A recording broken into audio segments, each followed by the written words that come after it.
everybody.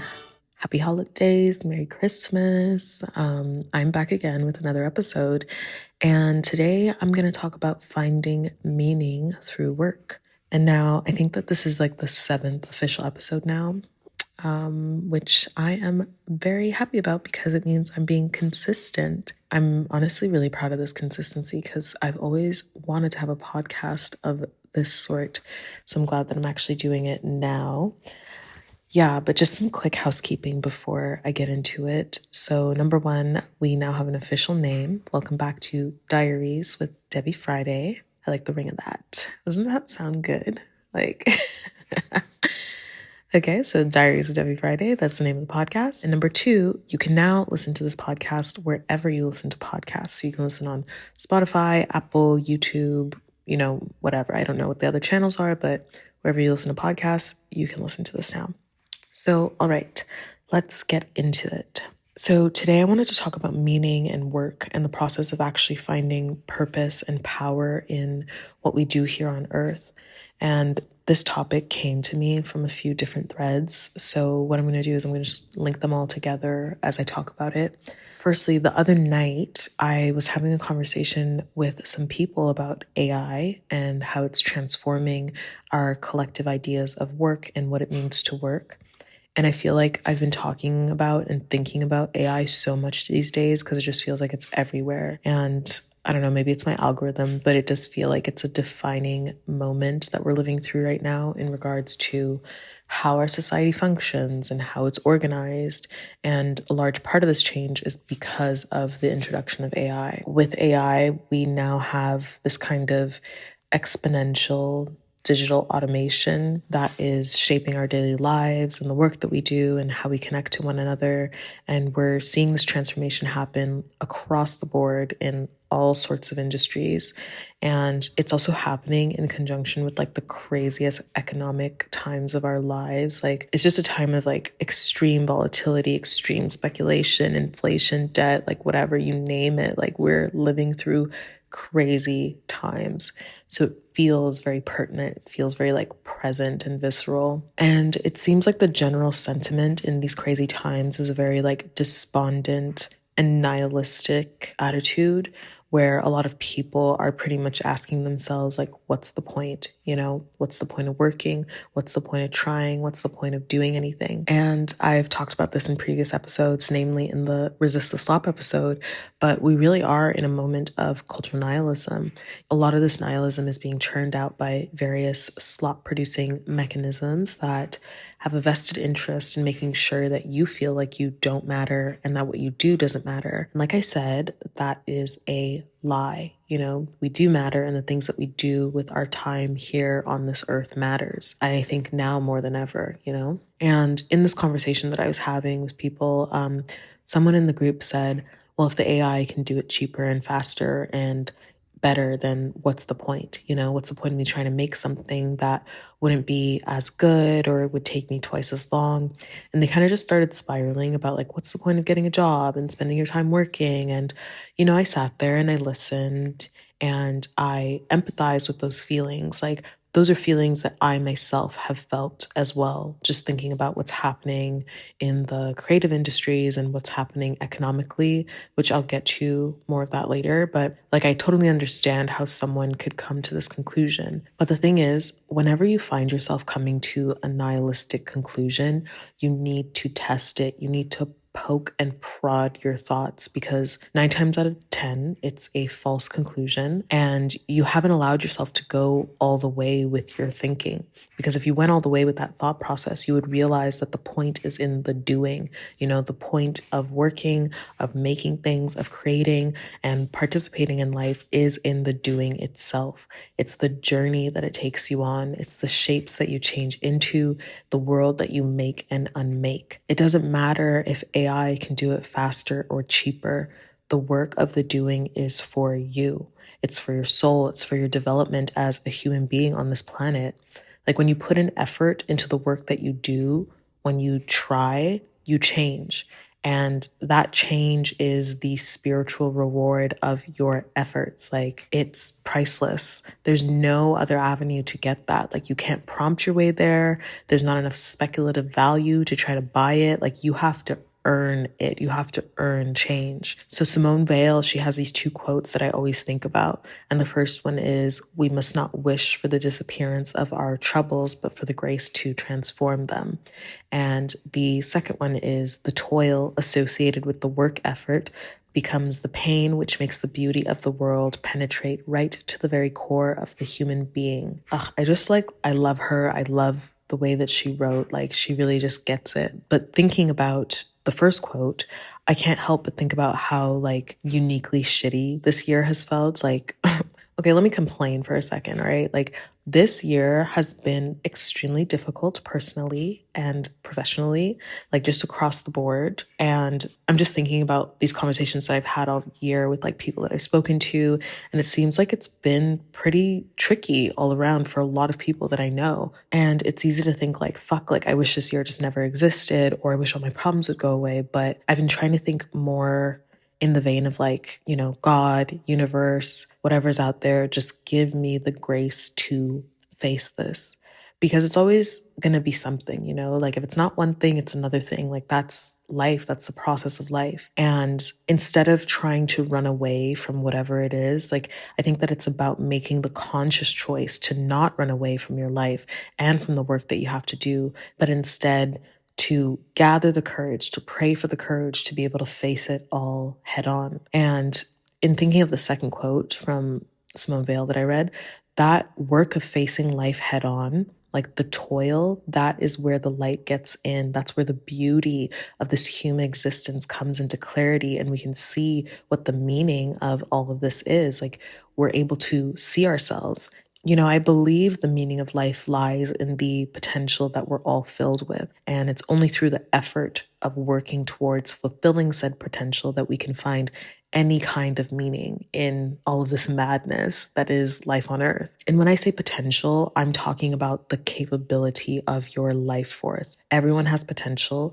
Everyone's imbued from birth with life force energy that you can, activate over the course of your life.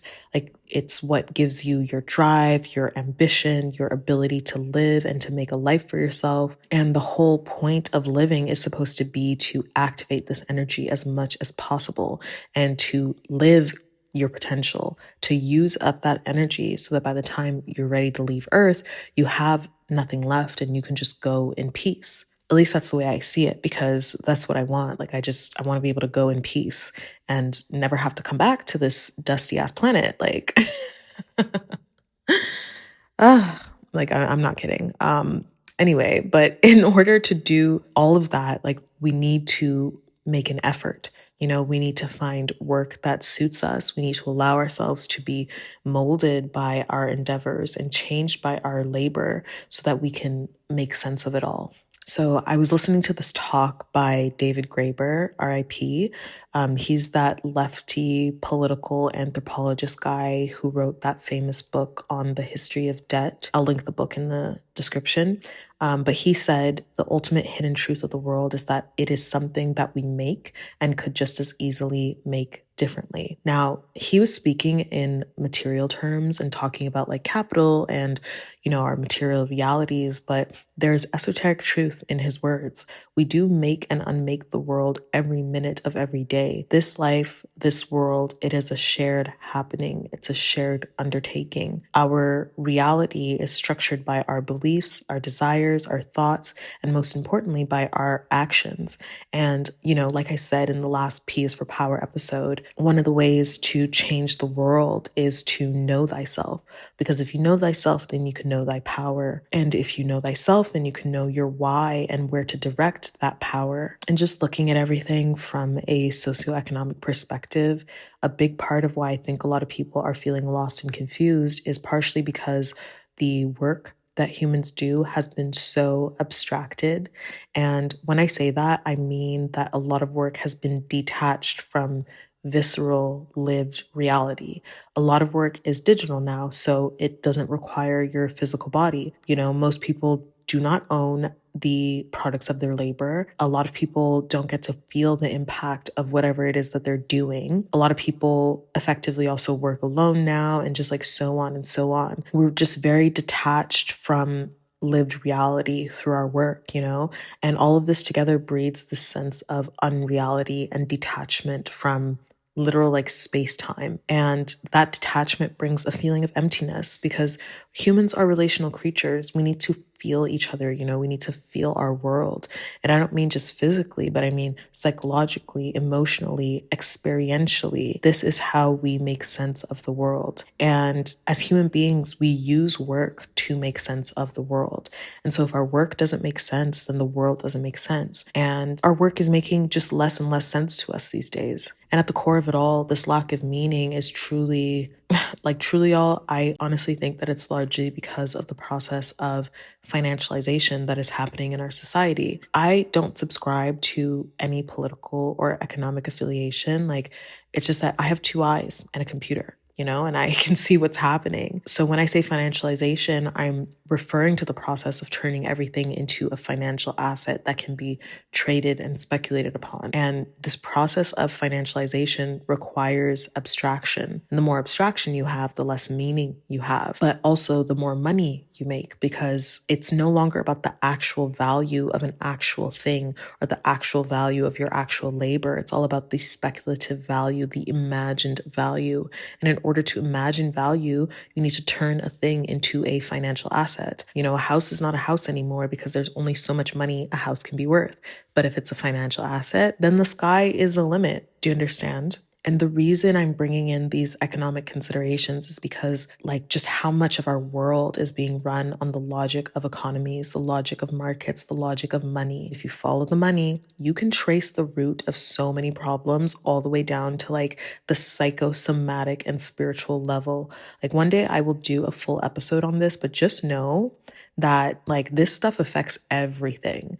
And it's also just a very unhealthy way of thinking about ourselves and about our world. But this is what is happening now. If you feel weird, if you feel things are weird, things have gotten really weird, I'm telling you guys, this is why.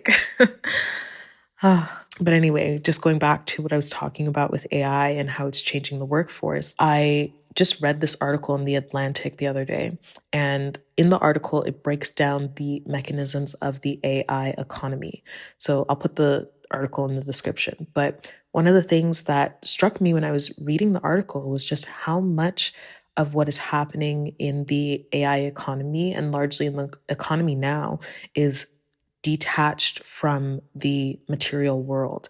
Just think about it. Some of these companies are apparently being valued at 700, 900, 1 trillion fucking dollars, but the majority of that valuation is speculative. It's not based on any real profits or production that has taken place. It's all imagined, it doesn't actually exist in the now. The only way that they're able to do this is because of, casino capitalism, which is the capitalism that we have now.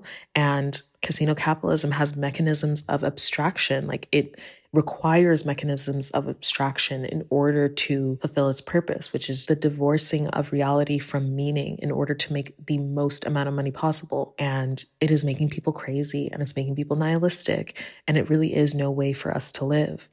But, once again, you already know what's coming. Yes, exactly. We got to reach for those hope frequencies, baby.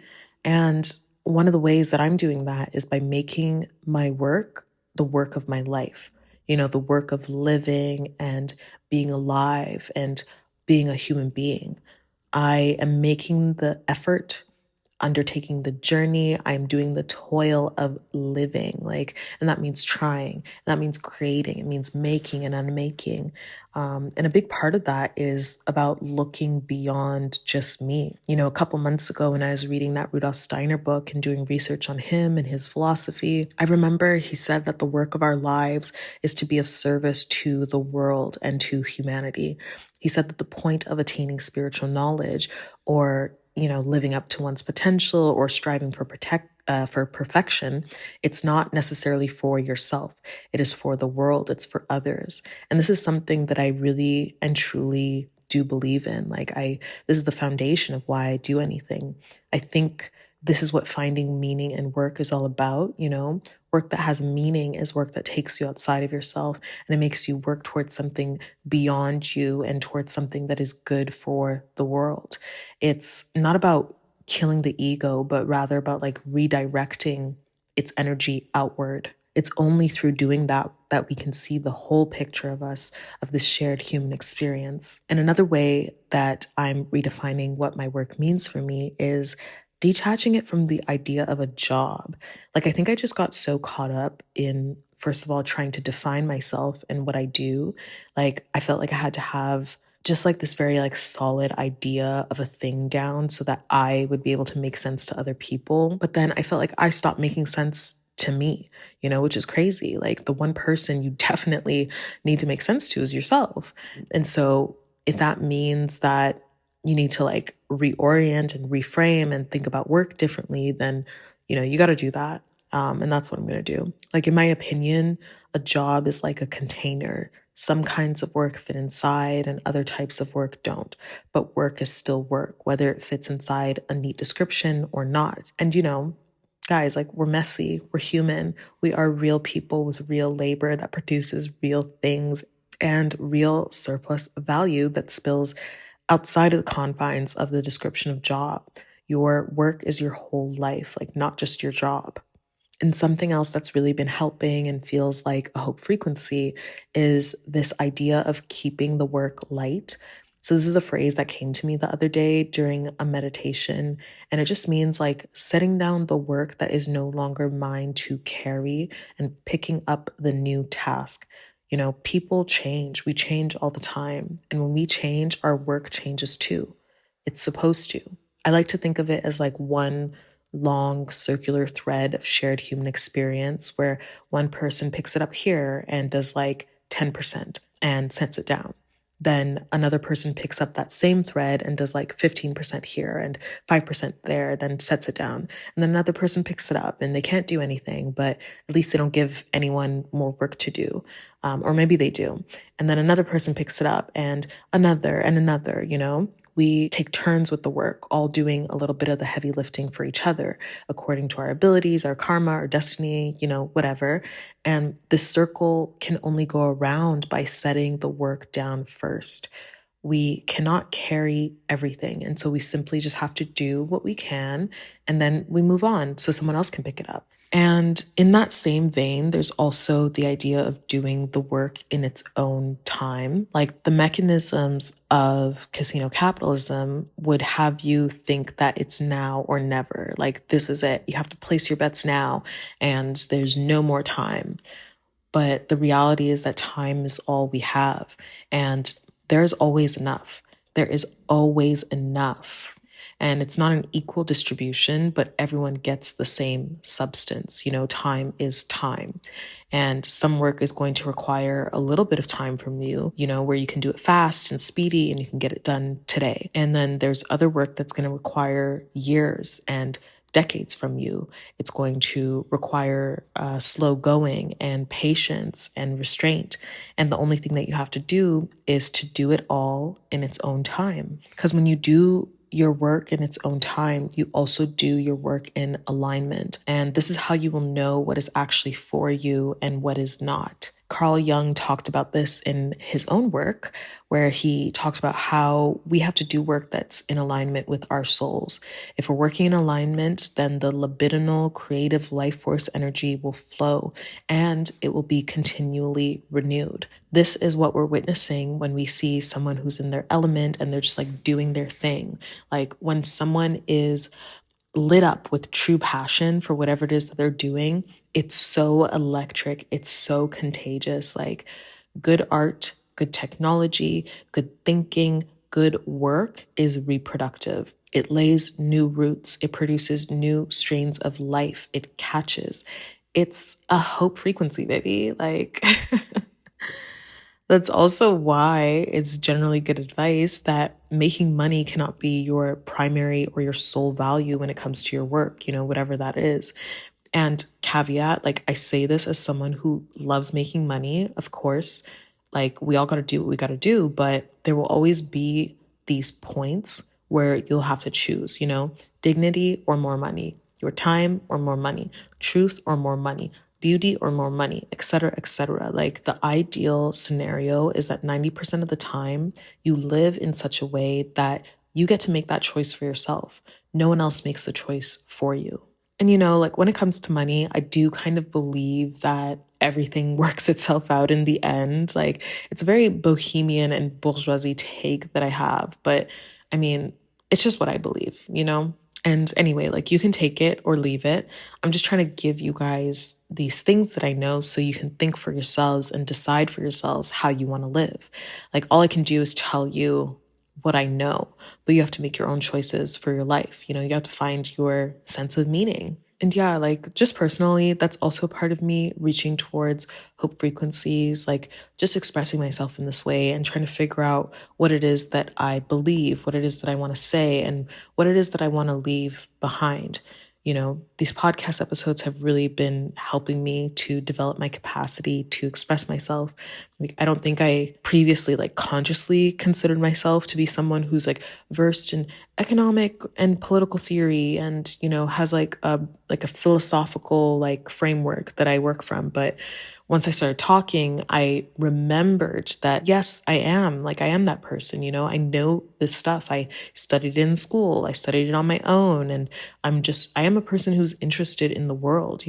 I'm interested in culture and art and people. And I know things. Like, I have a lot of knowledge about a vast array of subjects. And I think that if I express what I know, like these things that I'm thinking, I'll be able to help someone else make sense of the world. And to me, like, this is a way that I can be of service. But yeah, that's pretty much, I think, all that I have to say today. It is Christmas. I'm recording this on Christmas, so we'll see when this gets uploaded. But yeah, I just wanted to give you guys one last episode chock full of hope frequencies before the end of the year. And I'm wishing you all a very happy holiday.